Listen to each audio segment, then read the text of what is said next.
Sometimes the strangest places in Bali are not ancient temples, jungles, or volcanoes. Sometimes they are houses with swimming pools, houses with panoramic windows, marble staircases, and ocean views, houses where no one lives. Welcome to Hop Coast.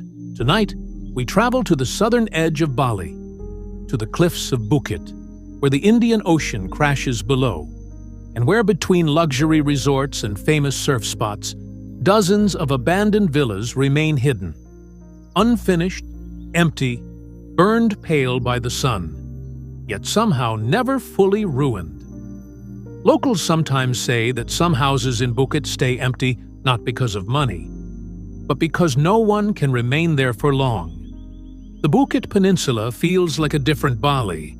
It is drier, hotter, rougher. The earth is limestone, vegetation grows sparse, the cliffs rise high, and the ocean feels heavy and restless. Unlike the green interior of Ubud or the rice terraces of the island's heart, Bukit feels like the edge of something, a place where the land slowly gives itself back to the sea. And it was exactly here that a wave of investment arrived in the early 2000s. Land was bought rapidly for luxury villas, boutique hotels, private compounds, and secluded residences. Cliffside plots seemed like guaranteed fortune. Sunset views, privacy, ocean air, silence. The plans were extravagant. Infinity pools hanging over the cliffs, walls of glass, teak terraces, white stone interiors, hidden gardens open to the sky. For a moment, it seemed Bukit would become the island's private paradise. Then came what often follows fast dreams: financial collapses, ownership disputes, building permit issues, water shortages, broken roads, lawsuits, bankruptcies. Some projects stopped 1 month before completion. Others ended at the foundation stage. Some opened, only to close within a year. And across Bukit, strange houses began to appear.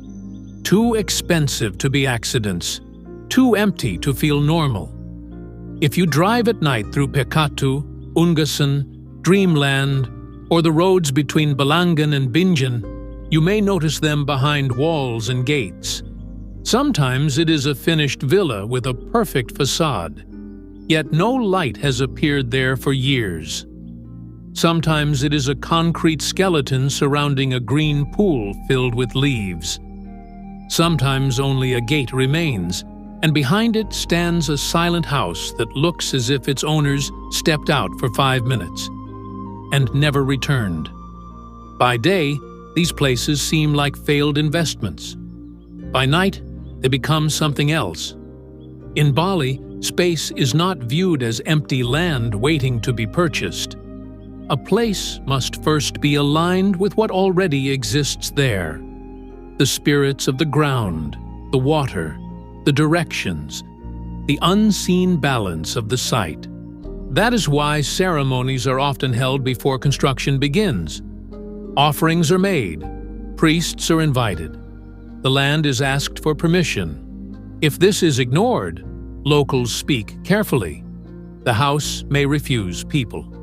And on Bukit, that belief carries unusual weight. The peninsula is considered a place of strong ocean energy. Cliffs, wind, hidden limestone caverns, ancient shrines, and the direction of the open sea combine to make the land powerful. And not always easy. Some abandoned villas developed a reputation as places where no one can settle. The stories usually begin the same way. A new buyer purchases the property cheaply. Renovations are completed. Staff is hired. For a few weeks, everything is normal. Then small things begin. Appliances fail for no reason. Lights go out unexpectedly. Security cameras detect motion in empty hallways. Pool water turns cloudy overnight, even though the filters run perfectly. Workers resign one after another, refusing to explain why. Then comes the feeling of presence. Not a shadow in a mirror, not a classic ghost, something worse. The sense that someone already lives in the house and simply chooses not to be seen. People speak of barefoot footsteps in empty rooms, doors closing upstairs when no one is there. At night, the sound of wet footsteps crossing stone terraces, as if someone climbed from the pool and walked into darkness. There is a local legend that some plots of land sit on old spirit pathways, invisible routes connecting temples, springs, cliffs, and the sea. If a house is built directly across one of these paths without respect, the spirits do not attack.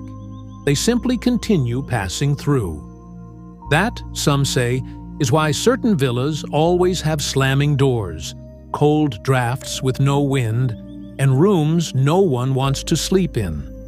The house is not cursed. Something is still using it as a road. Another explanation is tied to the ocean itself. Phuket's cliffs are beautiful, but the sea below them is severe. Strong currents, sudden swells, sharp reef, deep water. Over the years, many people have vanished near these shores. Surfers, tourists, fishermen, those who stepped too close to the edge. Locals sometimes say that homes built too greedily near the cliffs begin to hear the sea too clearly. Residents describe strange nighttime sounds, knocking on second-floor glass, where nothing stands outside but open air, long scratching sounds against walls, low voices rising from below where no person could be. And when they step outside onto the terrace, there is only wind and darkness. One of the most repeated stories concerns a villa in Pekatu that was rented out several times. Guests kept leaving early. Their complaints differed in wording, but not in pattern. Insomnia, anxiety, the feeling that someone was standing beside the bed, dreams of water. One man reportedly woke after hearing footsteps in the bedroom. The door was still locked. No one was inside, but the floor was wet. Whether such stories are true is almost beside the point. In Bali, repetition matters more than proof. If enough strangers describe the same fear in different words, people begin to listen. There are houses even security guards avoid entering after sunset.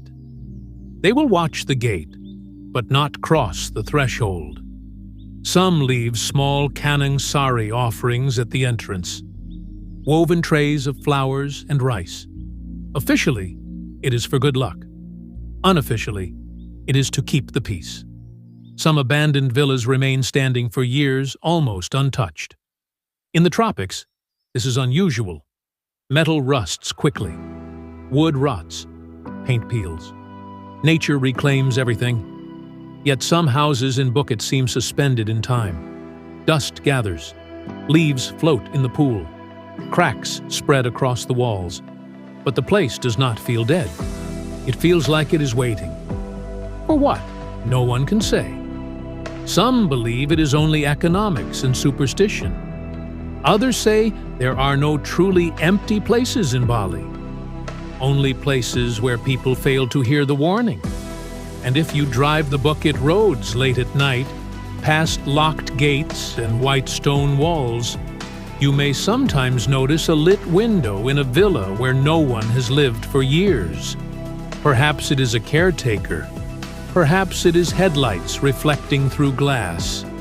Or perhaps the house finally received its owners. Just not the ones the investors expected. If stories like this speak to you, stories of places where luxury lost to silence, where the ocean stands closer than it seems, and where empty houses still hold a presence, stay with Hop Coast. Subscribe to the channel. More stories are ahead. Best heard at night, when the wind from Phuket carries sounds from villas where no one lives anymore.